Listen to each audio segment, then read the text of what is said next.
Well, I'm working on trail cameras today, putting trail cameras out. I've got trail cameras out year-round, but here it is September, and I'm ramping things up and putting some cameras in places where I haven't had them since last hunting season.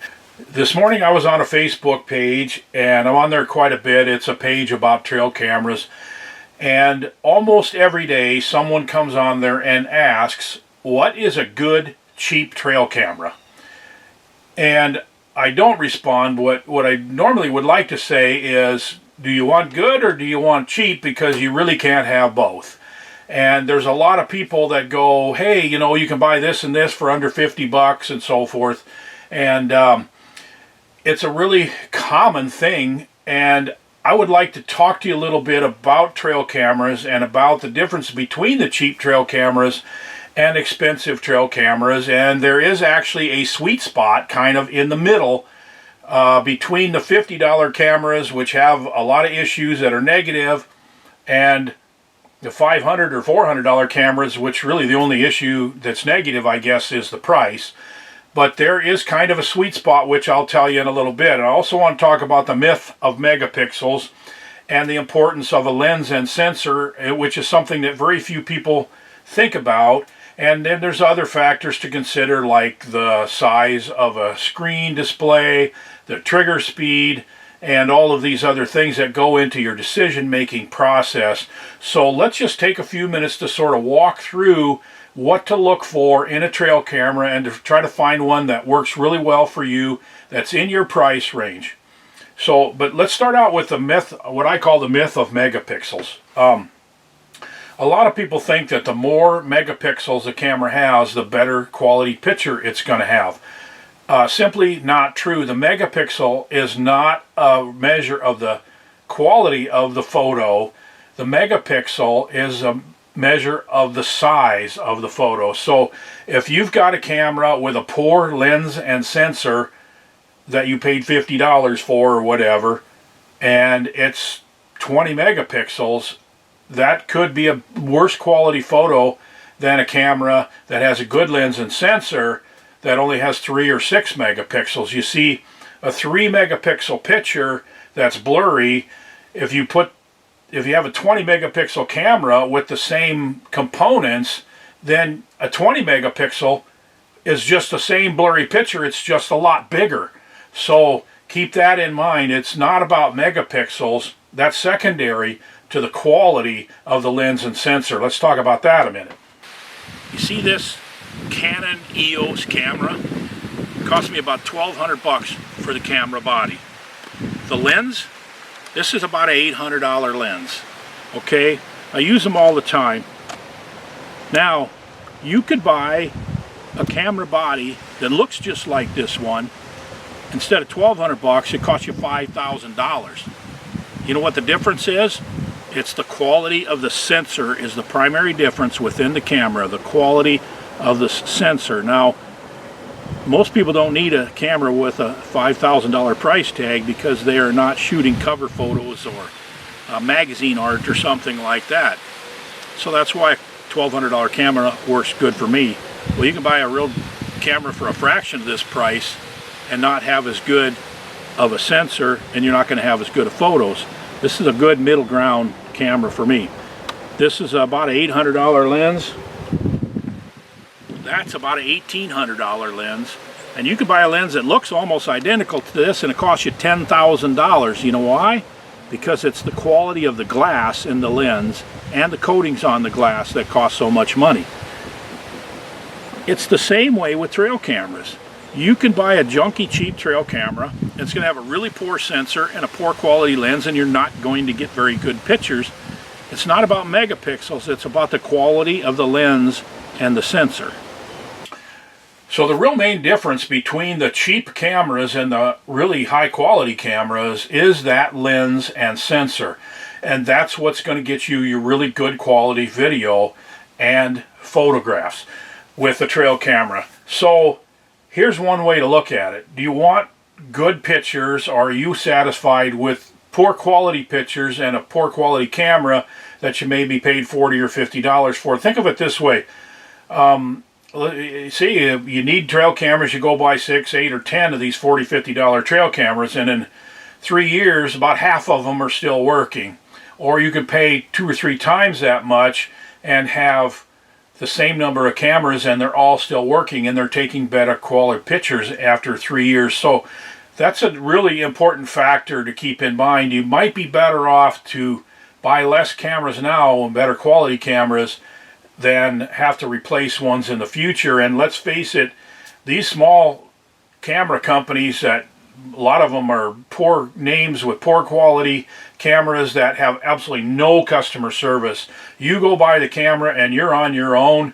Basically, after a year, the thing goes bad. It starts doing this, it starts doing that, it won't turn on or whatever. And there's no number that you can call and actually talk to a real person. You're actually going to just throw that camera away. So keep that in mind about the price. And here, let me talk about the sweet spot on the price. You know, you can pay $400 or $500 for a camera that's really a good quality camera. It's got a good computer board in it. It's got good lens, good sensor, good trigger speed, a good screen, and everything like that. But most of us don't really need to spend that kind of money on a camera. And most of us, like me, I think I own 30, 35 trail cameras. That's more than the average guy. But if you're just getting started in this and trying to find the right camera for you, I guarantee you, in a few years, you're going to have a lot more than you do now, because they're so much fun and it's so exciting to go check the pictures.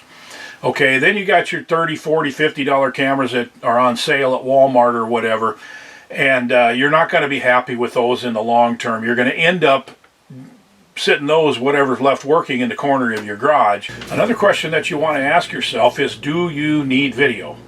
And a lot of people don't care about video, but the really cool thing is, if you get something really amazing on video, you're going to be really glad you've got video. And hey, you're watching video right now. It's a big part of what I do, so it's really important to me that I set my camera so they do take some videos. Not everybody cares that much about video, and you can cut back on the cost of your camera if you don't want video. Trigger speed is another really important thing. What about how important is trigger speed? 0.9, 0.8. You know, a really good quality camera today will have about a 0.4 second trigger speed, or even a little under that. And if you start getting pictures of a deer butt as he walks past in front of your camera, you probably have too slow of a trigger speed, and that's where most of these cheap cameras are. Another thing that happens is you'll have a doe run through your screen and be chased by a buck, and guess what? You get a picture of the doe, and the buck goes through without getting his picture taken. Trigger speed's pretty important to most of us.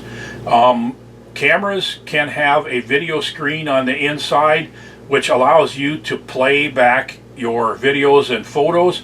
A lot of people carry something with them so they can look at a bigger screen. Well, if you pay a little more money, you get a bigger screen right on the camera, so you can sit there and play that back, and you can see it without carrying some kind of a device with you to go ahead and view the things.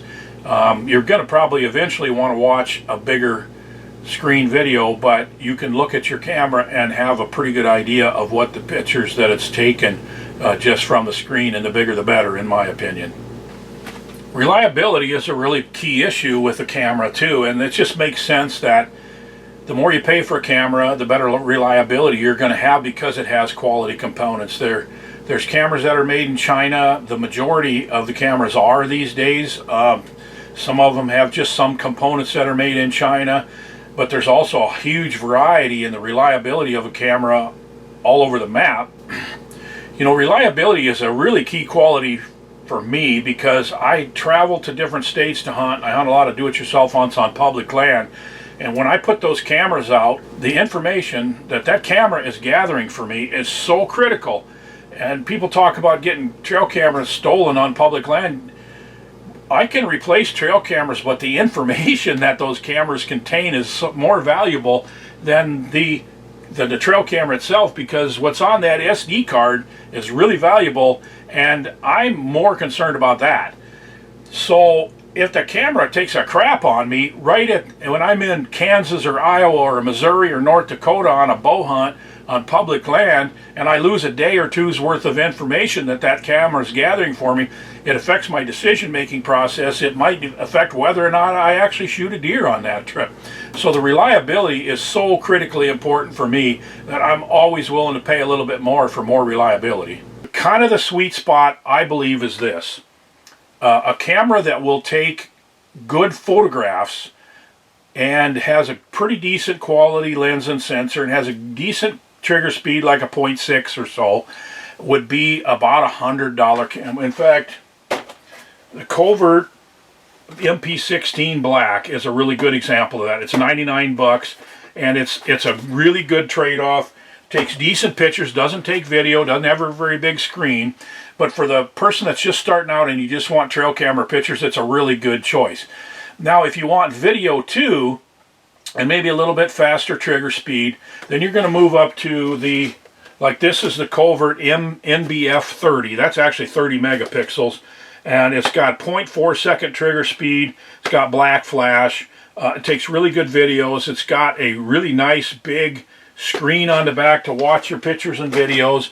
And another one that I like a lot, this is the Covert Black Maverick. And this one I like because, well, in just like this one, you have the option of setting it so it takes a picture and then rolls a video. And that's typically what I do, is I set the camera to take a picture and then roll a 30-second video. And so this is another camera that's it's a good value for the money. These are about $150 cameras. So that's really the sweet spot where I believe that the quality of the camera kind of matches what most people can afford and still has a reasonable price tag and the features that you want. So I hope this has been educational for you. Everybody has their own opinion on this, and you can share your opinion below. I've used a lot of different brands of cameras, and I've pretty much settled on the Coverts just because it's like Ford, Chevy, whatever. There's a lot of good quality cameras out there, but you sort of tend to stick with what's really worked for you.